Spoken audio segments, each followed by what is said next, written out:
नमस्कार शेतकरी मित्रांनो. मुख्यमंत्री सौर कृषी पंप योजना ही महाराष्ट्र सरकारची सोलार पंपासाठीची खास योजना आहे.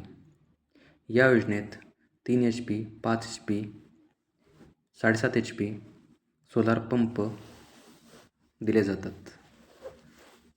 या योजनेत मोठी सबसिडी दिली जाते. काही शेतकऱ्यांना फक्त 5 ते 10% खर्च या योजनेसाठी येतो. उरलेला सर्व खर्च सरकार करते.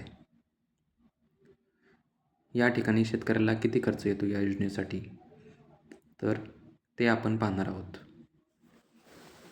फक्त सामान्य शेतकऱ्यांना 10% खर्च येतो. SC ST शेतकऱ्यांना फक्त 5% खर्च येतो. म्हणजे 3 ते 4 लाखाचा पंप फक्त 20 ते 30 हजार मध्ये मिळतो. पात्रता: कोण अर्ज करू शकतो या योजनेसाठी?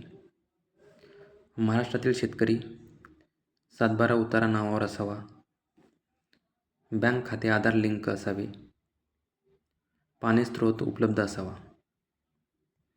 अर्ज कुठे करायचा? अर्ज करण्यासाठी महावितरण किंवा CSC केंद्र किंवा कृषी कार्यालय या ठिकाणी ऑनलाईन अर्ज केला जातो. लागणारी कागदपत्रे: Aadhaar card, 7/12, bank passbook, mobile number, पंपाची माहिती. या योजनेचे फायदे: दिवसा मोफत वीज, डिझेल खर्च शून्य होतो, शेती खर्च कमी होतो, उत्पादन वाढते. काही शेतकऱ्यांना वीज विकून इन्कमसुद्धा मिळते. शेतकरी बांधवांनो, सोलर योजना ही भविष्यातली शेती आहे. आज अर्ज केलात तर उद्या खर्च कमी होईल.